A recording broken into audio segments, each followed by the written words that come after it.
Hello friends, आज मैं आपको वेयर द ट्रूथ लाइज ये 2005 की एक मर्डर मिस्ट्री मूवी एक्सप्लेन करने वाला हूँ। रिपोर्टर एक बुक के लिए इन्वेस्टिगेशन कर रही है और सारी चीजें बाहर निकल रही है। यही इस मूवी की स्टोरी लाइन है। वीडियो स्टार्ट करने से पहले मैं आप सबसे एक रिक्वेस्ट करना चाहता हूँ। अगर आपको वीडियो अच्छी लगती है तो प्लीज इस वीडियो को लाइक और कमेंट जरूर कर दीजिएगा। इससे चैनल को बहुत सपोर्ट मिलता है। अब बिना किसी देरी के मूवी को एक्सप्लेन करना स्टार्ट करते हैं। मूवी के फर्स्ट सीन में ही हम टीवी के दो एंकर्स देखते हैं। एक का नाम है लैनी और दूसरे का नाम है विंस। ये दोनों एज ए डुओ ही काम करते हैं। लैनी कुछ फनी करता है और उसे जस्टिफाई करने का काम विंस करता है। इसी तरीके से इनका एक्ट चलता है। इन दोनों का कॉम्बिनेशन बहुत ही परफेक्ट है। फर्स्ट सीन में हम देखते हैं कि एक बड़ी सी चैरिटी के लिए इन दोनों ने टीवी इवेंट रखा है। बहुत दिनों तक ये चल रहा था तो कंटिन्यूअसली वहाँ एंकरिंग कर रहे थे। इन्होंने थोड़ा भी ब्रेक नहीं लिया है। इसके बाद डायरेक्टली इनके ही होटल रूम में हमें एक बॉडी दिखती है। जिसकी बॉडी थी उसका नाम था मॉरिन। अब मॉरिन का मर्डर किसने किया था यही इस मूवी की मिस्ट्री है। इसके बाद मूवी में बहुत सारा टाइम गुजर चुका है। फर्स्ट सीन जो हमने देखा था इसमें विंस और लैनी ये दोनों यंग थे। इन दोनों ने अलग अलग करियर पाथ चूज किए और अब ये अपने 50s में है।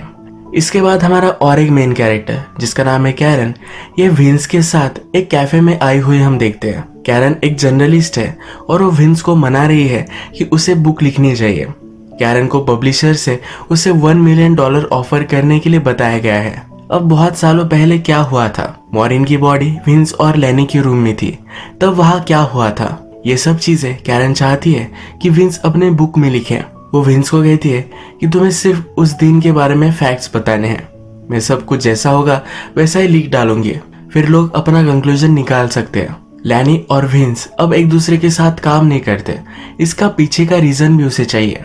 विंस का करियर पहले जैसा नहीं रहा, उसे भी पैसों की जरूरत है तो इसके लिए वो इस डील के लिए मान जाता है। अब हमें मूवी में पता चलता है कि जिस तरह से विंस अपना बुक लिख रहा है उसी तरह से लैनी ने भी अपना बुक लिखना स्टार्ट किया है। लैनी के पॉइंट ऑफ व्यू से अब स्टोरी आगे बढ़ती है। लैनी की राइटिंग अनसेंसर्ड है। वो जैसा था वैसा ही सब कुछ बताता है। वो कहता है कि जब हमने चैरिटी के लिए इवेंट किया था वहां पर एक छोटी पोलियो की लड़की भी आई थी। उसे लाना उसकी पब्लिसिस्ट का आइडिया था। बिजनेस पॉइंट ऑफ व्यू से यह अच्छा हो सकता है ऐसा उसे लगा था। रात में उसकी पब्लिसिस्ट के साथ ही वो इंटीमेट हो गया। उन्होंने जब रूम सर्विस मंगवाई तब वो कार्ड लेकर मॉरिन आई।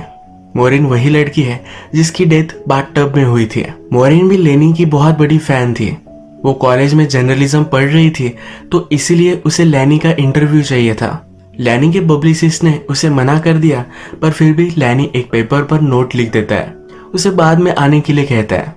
अब लैनी के पॉइंट ऑफ व्यू से जो भी सब चल रहा था ये सब चीजें कैरन को उसके लॉयर पढ़ने के लिए देते हैं। जैसे हमें पता है कि कैरन विंस के लिए बुक लिख रही थी तो उसे डीमोटिवेट करने के लिए ये सब वो करते हैं। लैनी अपनी स्टोरी आगे बढ़ाता है। वो कहता है मुझे जो भी लड़की चाहिए थी वो मुझे मिल जाती थी। कभी हम स्टैंड अप कॉमेडी करते थे तब रूम में से ही मैं कोई चूज कर लेता था। लैनी के लिए एक काम करने वाला आदमी था, उसका नाम था रूबन। लैनी कहता है कि लड़की के साथ कोई भी हो पर रूबन हमेशा उसे भगा देता था। कोई भी प्रॉब्लम आई तो सब रूबन सॉल्व करता था। एक दिन ऐसे ही लैनी स्टैंड अप कॉमेडी कर रहा था। उसने उस लड़की के साथ अनअप्रोप्रिएटली बात की। उस लड़की के साथ उसका बॉयफ्रेंड भी था तो उस पर वो चिढ़ गया। उस बॉयफ्रेंड ने लैनी को गालियां देनी स्टार्ट कर दी। लैनी ने फर्स्टली इसे जरा सीरियसली नहीं लिया। लैनी जू था तो उस बॉयफ्रेंड ने उसको जू पर भी गाली दी। लैनी इस पर बहुत ही चिढ़ गया था पर विंस ने उसे कंट्रोल करने के लिए कहा। विंस उस लड़की के बॉयफ्रेंड को बाहर लेकर गया। प्राइवेट जगह पर ले जाकर उसे बहुत मारा। यहाँ पर हम देख सकते हैं कि विंस और लैनी इन दोनों की फ्रेंडशिप बहुत ही स्ट्रांग है। इसके बाद हमें फिर से कैरन का प्रेजेंट दिखाया जाता है। एक दिन कैरन अपने काम के लिए ट्रैवल कर रही थी तो वहां उसे लैनी मिला। एरोप्लेन में इन दोनों ने एक दूसरे के साथ ही लंच किया। लैनी को कैरन के बारे में कुछ भी पता नहीं था तो कैरन ने अपनी आइडेंटिटी छुपा दी। उसने कहा कि मैं एक स्कूल टीचर हूँ। इन दोनों में बहुत सारी बातें हुई और एक दूसरे को वो लाइक भी करने लग गए। लैनी कैरन को उसके अपार्टमेंट तक छोड़ने के लिए आया। कैरन उसे ऊपर नहीं ले जाना चाहती थी पर वो कहता है कि मैं सिर्फ तुम्हें तुम्हारे अपार्टमेंट तक छोड़ दूंगा।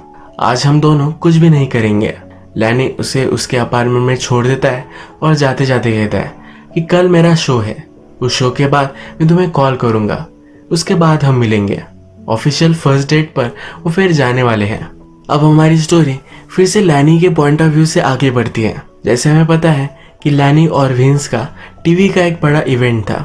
इस इवेंट के बाद ये बहुत ही एग्जॉस्टेड थे, पर फिर भी उनका एक स्टैंड अप कॉमेडी का इवेंट था जिसके लिए उन्हें आना पड़ा। ये इस इवेंट में नहीं जाना चाहते थे, पर जिस आदमी का ये इवेंट था वो एक गैंगस्टर था। उसका नाम था सैली। सैली गैंगस्टर था, पर फिर भी उसके लिए सब पुलिस काम करते थे।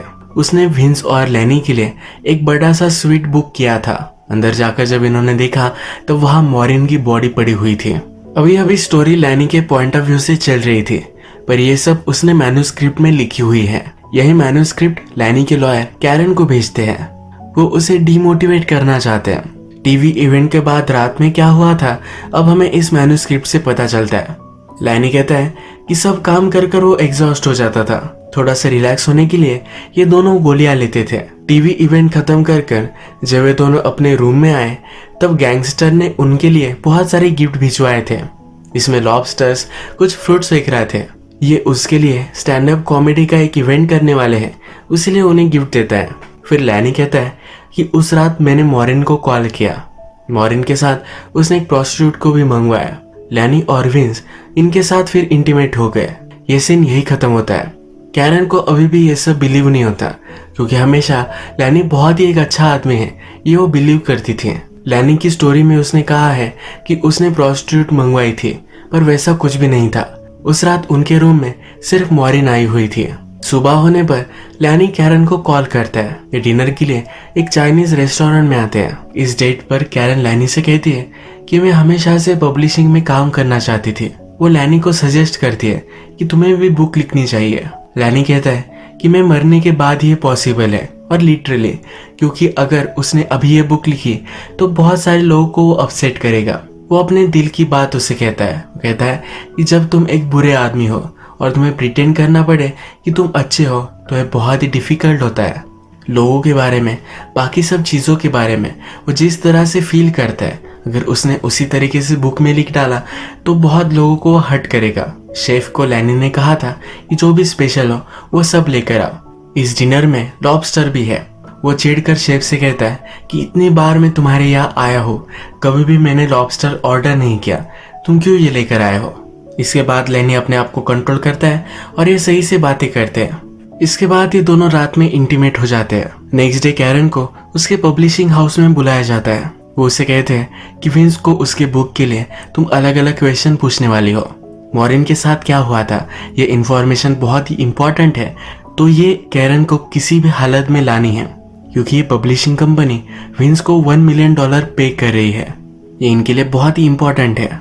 कैरन अब और भी इन्वेस्टिगेशन करने के लिए मॉरिन की मदर के पास पहुंचती है। मॉरिन के जाने के बाद उसके पेरेंट्स का बहुत ही बुरा हाल हो चुका था। फादर की डेथ 6 ईयर पहले ही हो चुकी है। मदर कैरन को बाहर लेकर आती है। वो कहती है मॉरिन के फादर ने उसकी अस्थियां लेकर यहाँ एक पेड़ लगाया था। इस पेड़ को देखकर हमेशा उसे मॉरिन की याद आती है। कैरन मदर से पूछती है कि विंस से मैं बहुत सारे क्वेश्चन पूछने वाली हूँ, अगर आपको कोई क्वेश्चन पूछना है तो मेरे थ्रू आप पूछ सकते हो। मदर कुछ भी क्वेश्चन नहीं पूछती है। इसके बाद कैरन जिस दिन मॉरिन की बॉडी मिली थी उस क्राइम सीन पर जो पुलिस ऑफिसर था उसे मिलने के लिए आती है। जो स्टोरी उन्होंने न्यूज़पेपर वगैरह में बताई थी यही स्टोरी फिर से पुलिस ऑफिसर उसे बताता है। कैरन के फोर्स करने के बाद वो कहता है कि मॉरिन के बॉडी पर मार्क्स थे। ये मार्क किस वजह से थे ये किसी को भी पता नहीं चला। बाद में कैरन ने इस पर बहुत सोचा। उसके बाद उसे रियलाइज हुआ कि लैनी को लॉबस्टर नहीं पसंद। जिस रात मॉरिन लैनी और विंस के रूम में आई थी उस रात गैंगस्टर ने इन दोनों को लॉबस्टर गिफ्ट किए थे। एक पूरा क्रेट उसने भिजवाया था। वो फिगर आउट कर लेती है कि उस रात ही मॉरिन की डेथ हो चुकी थी। उस लॉबस्टर्स के क्रेट में ही मॉरिन की बॉडी को उन्होंने डाल दिया था। इसके बाद हम देखते हैं कि कैरन डायरेक्टली विंस के पास आती है। विंस कैरन को अपनी स्टोरी बताना स्टार्ट करता है। एक दिन कैरन को सुपरमार्केट में रूबन मिलता है। ये लैनी के लिए काम करता है। कैरन और लैनी जब इंटीमेट हुए थे तो लैनी सुबह में ही निकल गया था। उसके बाद उसने कभी उसे कॉल ही नहीं किया। लैनी से कैरन बहुत ही गुस्सा है। रूबन कैरन को कहता है तुम्हारे साथ जो भी हुआ वो बुरा हुआ, पर लैनी तुम्हारे लाइफ में नहीं है, यही तुम्हारे लिए सही है। क्योंकि लैनी एक अच्छा आदमी नहीं है। ये कहकर वहां से वो चला जाता है। अगले दिन कैरन फिर से विंस से मिलने वाली थी। विंस को एक स्कूल के फंक्शन में बुलाया गया था, तो वही उसने कैरन को भी बुला लिया। इस स्कूल फंक्शन में एलिस इन वंडरलैंड ये प्ले करने वाली एक ब्यूटीफुल लड़की थी। फंक्शन हो जाने के बाद विंस बहुत ही एग्जॉस्टेड था, तो कैरन को उसने नेक्स्ट दिन आने के लिए कहा। नेक्स्ट दिन कैरन जब वहां पहुंचे तो विंस ने कहा कि हमें आज लैनी भी ज्वाइन करने वाला है। कैरन ने लैनी को झूठ कहा था कि वो एक टीचर है। विंस कहता है कि जो भी मैं आज तुम्हें बताऊंगा ये बहुत ही सेंसिटिव है, अगर लैनी यहाँ रहेगा तो मुझे अच्छा सपोर्ट मिलेगा। कैरन इस बात से बहुत डर जाती है। अगर विंस को पता चला कि वो लैनी के साथ थी तो शायद उसकी बुक डील खत्म हो जाएगी। वो डर कर वहां से जाने की कोशिश करती है, पर लैनी बाहर ही था। कैरन लैनी को समझाने की कोशिश करती है, पर वो उस पर बहुत ही चिढ़ जाता है। कैरन अब फिर से लैनी से पूछती है। वो कहती है कि तुमने मेरे लिए कोई मैसेज भी नहीं छोड़ा था। ये सुनकर लैनी सरप्राइज्ड है। वो कहता है कि मेरा एक शो था, उसके लिए मुझे सुबह ही जल्दी जाना पड़ा। ये आर्ग्यू कर रहे थे, तभी विंस ने ये सब देख लिया। इन दोनों को उसने जाने के लिए कहा। लैनी कैरन से कहकर जाता है कि उस रात जो हुआ था ये बहुत ही सेंसिटिव इशू है। अब शायद तुम्हें उस रात के बारे में कभी भी पता नहीं चले। कैरन भागते भागते विंस से माफी मांगने के लिए आती है। विंस कहता है कि नाइट में तुम फिर से आना, हम तब डिसाइड करेंगे। रात में विंस और कैरन ये डिनर करते हैं। डिनर करते वक्त विंस एक गोली लेता है, कैरन को भी ऑफर करता है। कैरन पहले मना करती है, पर उसे लगता है कि उसकी विल पावर बहुत ही स्ट्रांग है, इस गोली का असर उसे नहीं होगा। जब वो छोटी थी तब उसे पोलियो था। अपनी विल पावर से ही अपने पोलियो को उसने क्योर किया था। उसे अभी भी लगता है कि इस गोली की उस पर पावर नहीं आएगी। टीवी मैराथन में जिस छोटी लड़की को पोलियो हुआ था ये कैरन ही थी, इसीलिए लैनी को अपना हीरो मानती है। डिनर करने के बाद विंस की इंटरव्यू जब वो लेना स्टार्ट करती है तो अचानक से उसे चक्कर आने लगते हैं। वो अब कुछ भी बात नहीं कर सकते। छोटे बच्चों के प्ले में जो ब्यूटीफुल लड़की थी उस लड़की को विंस ने बुला लिया है। नशे में कैरन इस लड़की के साथ इंटीमेट हो जाती है। सुबह होने पर कैरन रियलाइज करती है कि उसने कल रात क्या किया। उसे ये भी पता होता है कि विंस ने गोली ली ही नहीं थी। वो विंस को कन्फ्रंट कर पूछती है कि तुमने ऐसा सब क्यों किया। वो कहता है कि मेरे बारे में तुम्हें बहुत सारी चीजें अब पता चलेगी, तुम पर भी मुझे कुछ पता होना चाहिए। जब वो लड़की और कैरन इंटीमेट हो रहे थे तब इन दोनों की फोटो विंस ने ले ली थी। वो अब कैरन को ब्लैकमेल करता है। वो कहता है अब तुमने उल्टी सीधी कोई हरकत की तो मैं सारे फोटोज आउट कर दूंगा, तुम्हारा करियर खत्म हो जाएगा। कैरन इस पर डरती नहीं। वो कहती है कि तुमने कल रात मेरे साथ जो भी किया ये सब कुछ चीजें मैं बता दूंगी। विंस कहता है कि मैंने तुम्हें हाथ भी नहीं लगाया, वो मेरा प्रेफरेंस नहीं है। यही चीज कैरन ने लैनी की बुक में भी पढ़ी थी। कैरन विंस को कहती है तुम्हारी पूरी बुक डील ये मेरे हाथों में है, मेरी वजह से ये सब कैंसिल हो सकता है। विंस गुस्से में आकर कैरन का गला दबाने की कोशिश करता है, बाद में उसे छोड़ देता है। कैरन पूछती है क्या इसी तरीके से तुमने मॉरिन को भी मारा था। विंस कहता है ये सब चीजें तुम लैनी से पूछो। सीन यही खत्म होता है और हम देखते हैं कि विंस उसी होटल में आ चुका है जिस होटल में मॉरिन की बॉडी उन्हें मिली थी। वो बहुत सारी अल्कोहल ऑर्डर करता है। उसके टॉलरेंस से ज्यादा गोलियां लेकर उसकी डेथ हो जाती है। उसने सुसाइड कर ली। घर आने के बाद कैरन को लैनी के बुक का फिर से एक चैप्टर मिलता है। मॉरिन से जब वो मिला था तब उस रात क्या हुआ था इस चैप्टर में सब कुछ लिखा हुआ है। लैनी की पॉइंट ऑफ व्यू से अब स्टोरी आगे बढ़ती है। उस रात मॉरिन उसका इंटरव्यू लेने के लिए बहुत ही एक्साइटेड थी। उन्होंने सही से इंटरव्यू कंप्लीट किया। उसके बाद लैनी और विंस ये दोनों मॉरिन के साथ इंटीमेट हो रहे थे। इंटीमेट होते वक्त ही लैनी को पता चला कि विंस गे है। लैनी उस पर बहुत ही चिढ़ गया। उसने कहा कि हम एक दूसरे के साथ ये नहीं कर सकते। मॉरिन को भी ये सब अब पता चल गया है कि विंस गे है। अगर ये बात बाहर निकल जाती तो विंस का जीना मुश्किल हो जाता। मॉरिन उन्हें ब्लैकमेल करने लग गए। उसने लैनी से कहा कि मुझे अब बहुत सारे पैसे चाहिए। वो जर्नलिस्ट ही बनने वाली थी तो इसके बारे में वो लिख सकती है। लैनी भी उसे पैसे देने के लिए मान जाता है। उसने गोलियां ली थी तो उसे बहुत नींद आ रही थी। वो सोने के लिए चला गया।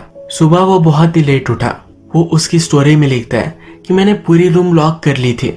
रात में कोई भी रूम से अंदर बाहर नहीं आ सकता था। उस रूम में मॉरिन, लैनी और विंस सिर्फ वे तीन ही लोग थे।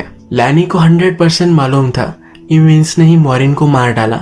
उसके बाद उसके साथ वो काम करना नहीं चाहता था। उनका ब्रेकअप हो गया। ये सब स्टोरी पढ़ने के बाद मॉरिन लैनी के पास आती है। विंस डेड है तो उसकी बुक कंप्लीट करने के लिए लैनी ही उसे हेल्प कर सकता है। वो लैनी को कहती है कि विंस बहुत ही फनी था, उसकी ये साइड बाहर आनी चाहिए, तुम मुझे हेल्प कर सकते हो। लैनी कहता है कि तुम्हारी वजह से उसने सुसाइड कर ली, उसे कुछ भी हेल्प नहीं करने वाला। लैनी की बुक का लास्ट चैप्टर जो कैरन ने पढ़ा हुआ है उसके बारे में बोलती है। लैनी इसको सुनकर सरप्राइज्ड होता है क्योंकि लैनी ने वो चैप्टर उसे भेजा ही नहीं था। वहां से उसे निकल जाने के लिए कहता है। बिल्डिंग से बाहर आने के बाद रूबन उसे स्पॉट करता है, उससे बात करने लग जाता है। वो कहता है कि जिस रात मॉरिन की डेथ हुई उस रात उसने जो इंटरव्यू ली थी उसकी टेप मेरे पास है। इस टेप से पता चल सकता है कि उस रात एक्चुअल में हुआ क्या था। इस टेप के लिए वो $1 मिलियन मांगता है। ये सुनने के बाद ही कैरन को क्लिक होता है। जब उसने लैनी को कन्फ्रंट किया था कि उसने उसके लिए कुछ मैसेज भी नहीं छोड़ा, तब लैनी सरप्राइज था। लैनी के साथ हमेशा रूबन हुआ करता था, तो शायद रूबन ने ही वो नोट गायब कर दी थी। जो मैन्युस्क्रिप्ट उसे मिली थी ये भी रूबन ने ही डिलीवर की थी। रूबन हमेशा से इस टेप को लेकर विंस और लैनी को ब्लैकमेल करना चाहता था। उन दोनों को गैंगस्टर का सपोर्ट था, इसलिए वो कुछ कर नहीं पाया। गैंगस्टर की अभी अभी डेथ हुई तो उसके बाद वो फिर से ब्लैकमेल करने वाला था, पर अचानक से अब विंस की भी डेथ हो चुकी है। उसके पास जो टेप है वो किसी भी काम की नहीं। उसने फिर लैनी की बुक का चैप्टर कैरन को भेज दिया। अगर वो चैप्टर और रूबन की टेप मैच कर जाते हैं तो ये इन्फॉर्मेशन बहुत ही वैल्यूएबल बनती है। इसके लिए उसे $1 मिलियन मिल सकते हैं। पर कैरन और भी स्मार्ट है। वो कहती है उस रात विंस और लैनी इन दोनों में से किसी ने भी मर्डर नहीं किया था। उस रूम में तुम भी थे। जब सब लोग सोने के लिए चले गए तब तुमने मॉरिन को मार डाला। लैनी को लगा कि सब रूम लॉक थे, पर जब रूबन उसे सुबह उठाने के लिए आया तब उसने सब फिर से लॉक कर लिया था। उसने सब कुछ फिगर आउट कर लिया है। तो रूबन को कहती है कि मैं तुम्हें कोई भी पैसे नहीं देने वाली। रूबन भी वहां से चला जाता है। 20 सालों तक लैनी और विंस एक दूसरे पर शक करते रहे। मॉरिन की डेथ के बाद इन दोनों की लाइफ बहुत ही हार्ड हो गई। इन दोनों में से किसी ने भी मर्डर नहीं किया था। इसके बाद कैरन मॉरिन की मदर के पास आती है। वो उसे समझाती है, कहती है कि लैनी और विंस के बारे में उसे कुछ समझ में आ गया था, इसीलिए उसकी डेथ हुई। मदर चाहती थी कि मॉरिन के साथ क्या हुआ था ये सब कुछ वर्ल्ड को पता चले। मॉरिन मदर से कहती है अगर मैंने ये स्टोरी अब आउट कर दी तो कोई है जो बहुत ही हर्ट हो जाएगा। वो मदर के ही बारे में बात कर रही थी। मॉरिन की सच्चाई अगर मदर को पता चली तो उसे बहुत दुख होगा। मदर भी इस बात के लिए मान गई। ये स्टोरी अब मॉरिन मदर के मर जाने के बाद ही पब्लिश करेगी। इसी तरह से ये मूवी एंड हो जाती है। अगर आपको आज का वीडियो पसंद आया तो प्लीज इस वीडियो को लाइक कर दीजिएगा। मैं बहुत सारी मूवीज लेकर आता रहता हूँ, तो प्लीज इस चैनल को सब्सक्राइब कर दीजिए और बेल नोटिफिकेशन आइकॉन दबाने में मत भूलिए। हम फिर से मिलेंगे और एक नई मूवी के साथ। तब तक के लिए थैंक यू और आप अपने आप का ख्याल रखिए।